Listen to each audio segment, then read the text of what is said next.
साहेब, आज पूर्ण सहकार करण्याच्या वतीने 2-3 सत्रामध्ये सदस्य आयोजित केलं होतं. काय सांगा, काय प्रतिक्रिया आहे? वतीने आयोजित केलं होतं. शेतकरी वर्ग मोठ्या प्रमाणात त्या ठिकाणी आला होता. उसपर शेतकरी होता. काय सांगा, काय प्रतिक्रिया?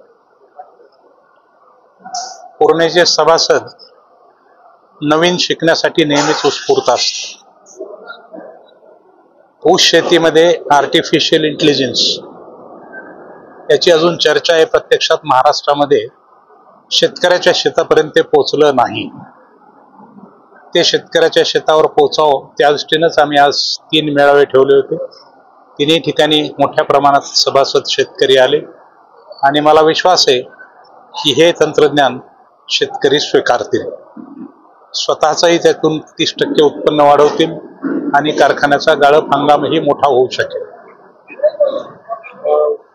उत्पन्न वाढावं यासाठी काय काय प्रयत्न केले जाणार आहेत असं नाही, पूर्णा सहकारी साखर कारखाना सुरुवातीपासूनच ऊस उत्पादकांचं उत्पन्न वाढावं, त्यांची प्रगती व्हावी यासाठी प्रयत्न करतो.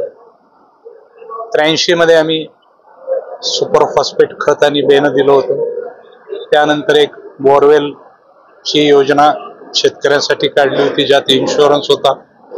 सुधारित बेने महाराष्ट्रामध्ये देणारा पूर्णा कारखाना हा 2 नंबरचा कारखाना आहे. कारखान्यामध्ये 33% बेनं दरवर्षी बदलल्या गेलं पाहिजे आणि 3 वर्षात सगळं बेनं बदललं गेलं पाहिजे. पण प्रत्यक्षात तसं होत नाही. महाराष्ट्राचा ॲव्हरेज 6% आहे. पण पूर्णा कारखाना हा महाराष्ट्रात 2 नंबर आलाय बेने बदलाच्या बाबतीत.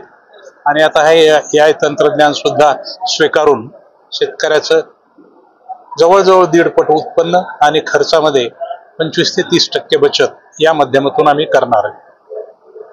साहेब, उत्पन्नाचा विषय होता की ज्या ठिकाणी प्रश्न येतात उत्पन्नाच्या माध्यमातून उत्पन्न वाढलं पाहिजे, त्यासाठी काय प्रयत्न चालू आहे? सरकारची बदलती धोरणं ही साखर उद्योगाला इथेनॉलला मारक आहे. एका बाजूला एखादा उद्योग वाढावा म्हणून अनुदान द्यायचं आणि पुढच्याच वर्षी पॉलिसीमध्ये पुन्हा चेंज करायचा. त्याच्यामुळे हा कायम उद्योग अस्थिरतेखाली, संकटाच्या सावटाखाली राहिलेला आहे.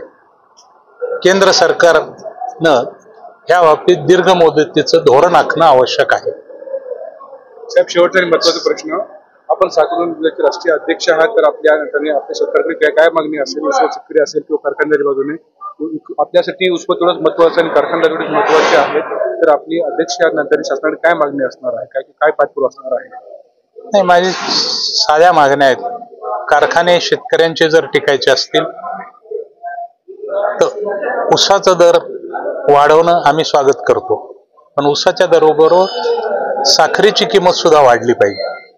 ऊसाचा दर 4 वेळा वाढवला गेलाय आणि साखरेची किंमत मात्र फक्त 1 वेळा वाढवली गेली. आज साखर 43 रुपये किलो तयार होते आणि आम्ही 37 रुपये किलोनं विकतोय.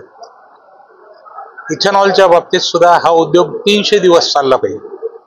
साखर उद्योग 100-110 दिवस चालतायत, तो 150 चालायला पाहिजे आणि इथेनॉल 300 दिवस चालला तरच व्हायबिलिटी बसते.